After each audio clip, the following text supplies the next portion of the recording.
siapa yang masih lagi mendengar Raja Petra ni, bagi saya lah, kalau tuan-tuan dengar kenyataan Raja Petra ni bila dia mendedahkan perkara yang ada kaitan dengan SPRM, dia kata dia dapat maklumat direct daripada SPRM. Kemudian dia mendedahkan perkara yang berkaitan dengan Anwar Ibrahim. Dia kata Anwar Ibrahim mengarahkan supaya Saifuddin Nasution pastikan RUS meluluskan pindaan perlembagaan UMNO. Maknanya tuan-tuan, Raja Petra ni dengan Ismail Sabri baik, dengan Muhyiddin baik, dengan PAS baik, dengan Anwar Ibrahim pun baik, dengan Zaid Hamidi pun baik. Kalau tuan-tuan dengarlah apa dia cakap ni, saya pun tak tahu nak cakap apa. Takkanlah Anwar Ibrahim bagi maklumat macam tu pada dia, tuan-tuan. Cubalah logik sikit bila berhujah tu. Cubalah logik sikit bila berhujah tu. Dia sampai beritahu bahawa Anwar Ibrahim akan tangkap 74 orang ahli parlimen PN yang menang kerana politik wang. Sampai hari ni tak ada seekor pun ditangkap. Dah seminggu dah dia cakap ni. Tak ada seorang pun yang ditangkap, tuan-tuan. Jadi berhentilah daripada dengar daripada orang yang fasik ni, tuan-tuan. Bila kita diajar oleh Rasulullah, oleh agama kita, bila kita mendapat berita daripada orang yang fasik, pertamanya kita siasat dulu. Kita tabayun, tuan-tuan. Kita cek sama ada maklumat ini betul ataupun tidak, tuan-tuan. Okey. Menyatakan bahawa mendakwa bahawa Anwar Ibrahim telah mengarahkan Saifuddin Nasution untuk campur tangan dalam kemulut yang sedang dihadapi oleh UMNO pada ketika ini. Inilah cerita dia. Tadi saya dah ulas.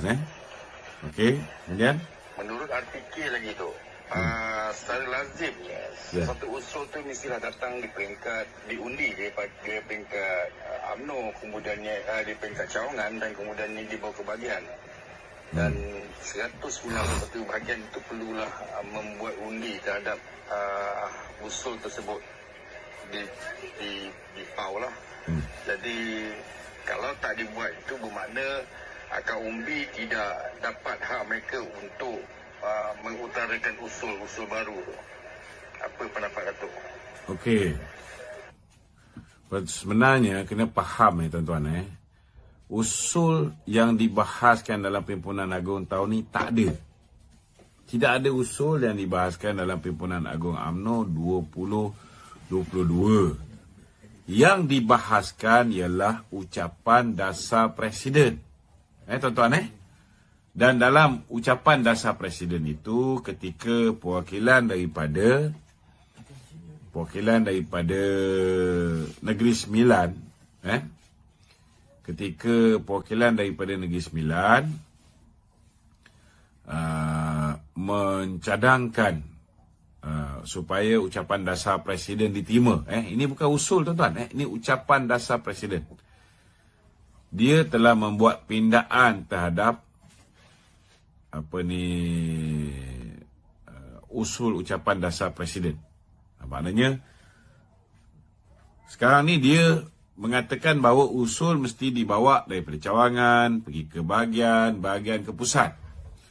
Kalau kita nak buat pindaan perlembagaan, memang betul kita kena buat begitu.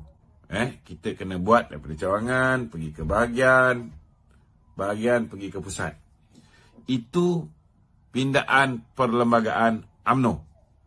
Dan dia kena buat dalam Perhimpunan Agung khas. Tetapi tuan-tuan, keputusan parti yang kita buat ini, tuan-tuan, bukan kita pindah perlembagaan.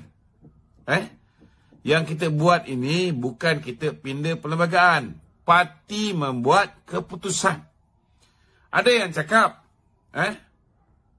kenapa tak buat di peringkat UMNO bahagian? Perwakilan dia lagi ramai, 162,000 orang. Sebab yang pilih jawatan Presiden dan Timbalan, saudara, ialah Perhimpunan Agung di peringkat bahagian. Saya nak beritahu dengan tuan-tuan, kena faham bahawa kita ni kita buat ini ialah keputusan parti.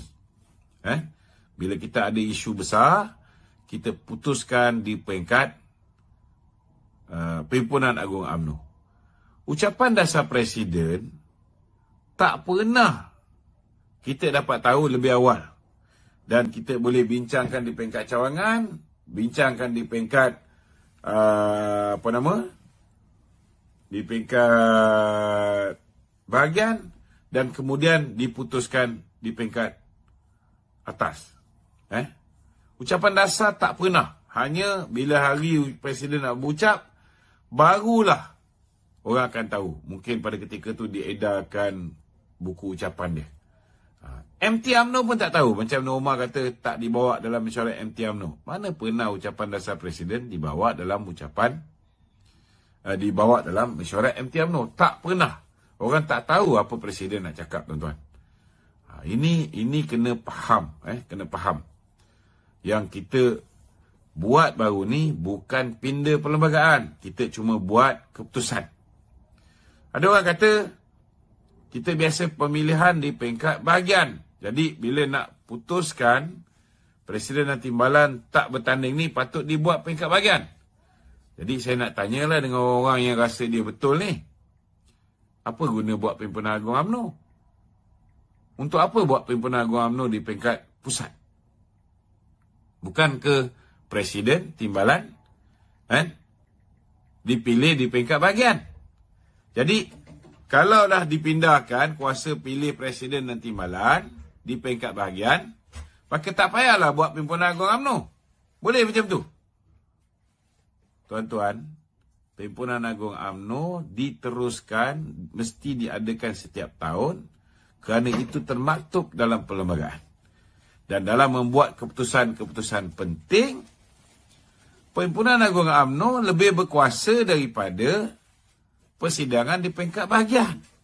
Walaupun bahagian mempunyai kuasa memilih siapa Presiden, Timbalan dan sebagainya, tetapi Perhimpunan Agung UMNO boleh membuat sebarang keputusan termasuk meminda perlembagaan UMNO.